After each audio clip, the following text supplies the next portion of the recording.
আমার ছেলেবাবু পেটে থাকতে অ্যালার্জির পরিমাণটা কেমন ছিল? অ্যালার্জি ছিল কিনা প্রেগন্যান্সির শুরু থেকে শেষ পর্যন্ত এসব বিষয়ই আজকে আলোচনা করব আপনাদের সাথে। হ্যালো ভিউয়ার্স, আসসালামু আলাইকুম। সবাই কেমন আছেন? আশা করি আলহামদুলিল্লাহ আপনারা সবাই ভালো আছেন। আপনাদের দয়ায় আমিও ভালো আছি আলহামদুলিল্লাহ। তো ভিউয়ার্স, আপনারা ভিডিওটি শুরু থেকে শেষ পর্যন্ত প্লিজ আগে দেখে নেবেন। তারপর আপনারা কোনো মন্তব্য বা কমেন্ট করবেন। পুরো ভিডিও না দেখে প্লিজ কোনো কমেন্ট করবেন না। তো আমি শুরুতেই বলি, যখন আমার ১ম প্রেগন্যান্সি মানে ১ম বাচ্চা হয়েছিল, তখন আমার শরীরে ৩ ব্যাগ ব্লাড দেওয়া লাগছিল। আ আর আমি মনে করি সেই তখন থেকে আমার শরীরে অ্যালার্জির পরিমাণটা শুরু হয়েছিল। আ এর আগে আমার কখনোই অ্যালার্জি আ ছিল না। তবে আ এতটা পরিমাণও আবার ছিল না। মানে সামথিং টাইপ অ্যালার্জিটা শুরু হয়েছে। কিন্তু বেবি হওয়ার আগে আমার কোনো ধরনের অ্যালার্জির মানে সমস্যাটা ছিল না। আমি মনে করি ওই থেকে আর এই ৩ ভাগ ব্লাড কিন্তু ৩ জন ব্যক্তির থেকেই নেওয়া হয়েছে। তো আমি তখন থেকেই ফিল করতাম যে আমার মনে হয় আম ৩ জনার ব্লাড আমার শরীরে আনছি। তো এই কারণে হয়তোবা মানে তারপর থেকে আমি মনে করি যে আমার শরীরে একটু অ্যালার্জি পাইতেছি। আ তবে আমার ছেলেবাবু পেটে থাকতে মানে কি রকমের কি অ্যালার্জি ছিল?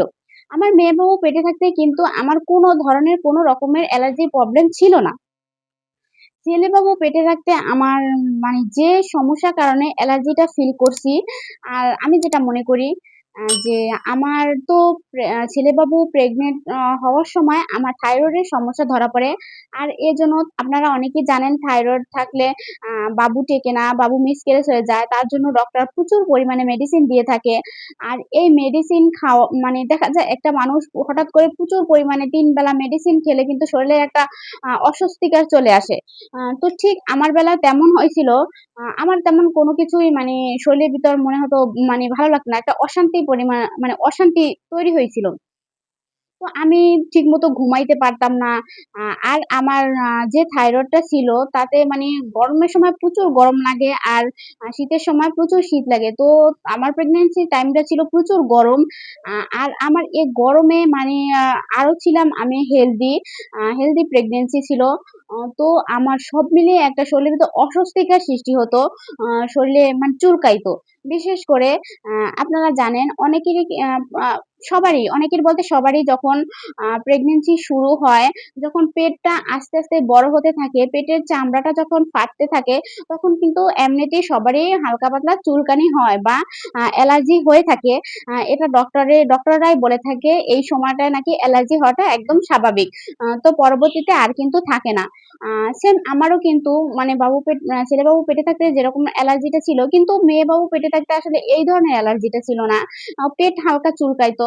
আ আর যখন বাবু হয়ে গেছে আমার তখন কিন্তু আর এখন মানে ওই সমস্যাটা ফিল করতেছি না।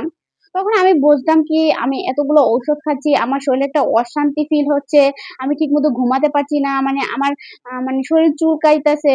মানে এরকম মনে হচ্ছে। একটা শরীরের ভিতর শান্তি খুঁজে পাইনি।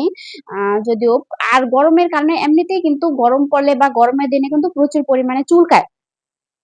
তো আমি মনে করছি যে এই কারণে হয়তোবা আমার মানে চুলকাইছে। কিন্তু আমি এটা ফলো করছি যে আমার ছেলেবাবু পেটে থাকতে আমার অ্যালার্জির পরিমাণটা একটু বাড়ছিল মোটামুটি। আ আর মানে সব জায়গায় চুলকাইছে। আমার গাল চুলকাইতো, আমার হাত চুলকাইতো, পেট চুলকাইতো। মানে আমার পুরো শরীর অব্দি চুলকাইতো। কিন্তু মেয়ে বাবুর সময় কিন্তু আমার এরকম একটা ছিল না। তো ভিউয়ার্স, আসলে আ একেকটা প্রেগন্যান্সির সময় মানুষের শরীরে একেক ধরনের হরমোনের পরিবর্তন হয়ে থাকে। তাই দেখা যায় একেকটা প্রেগন্যান্সির সময় একেকটা সমস্যা দেখা দিতে পারে। এটাই কিন্তু স্বাভাবিক। আর একেকজনের প্রেগন্যান্সি একেক রকম হতে পারে। আপনার প্রেগন্যান্সি আলাদা, আমার প্রেগন্যান্সি আলাদা, এটাই স্বাভাবিক।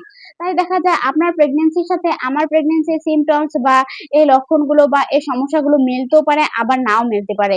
এটা যার, যার শরীরে হরমোনের পরিবর্তন অনুযায়ী কিন্তু হয়ে থাকে।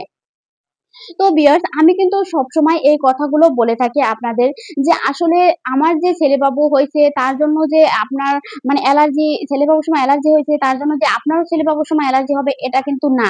আমার ছেলেবাবুর সময় যে সিম্পটমস দেখা দিয়েছে আপনারও যে তাই দেখা দেবে এমনটাও কিন্তু না। আসলে এগুলো দেখে কিন্তু কখনোই কোনো কিছু বোঝা যায় না বা আ অনুমান করা যায় না। আপনাকে সঠিকভাবে সিওর হতে হলে ভালো কোনো স্থানে আল্ট্রাসোনোগ্রাফি করাতে হবে। আমি কিন্তু এই বিশেষ কথাগুলো প্রত্যেকটা ভিডিওতেও বলে থাকি।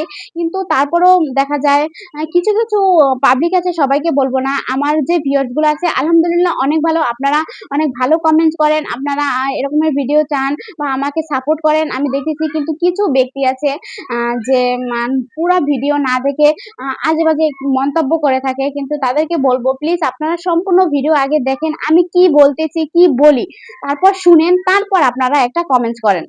তো ভিউয়ার্স, আপনারা কোন ধরনের ভিডিও চাচ্ছেন সে বিষয়গুলো আমাকে কমেন্ট বক্সে জানাবেন। অবশ্যই কিন্তু আপনাদের জন্য সে বিষয়ে ভিডিও নিয়ে আসবো।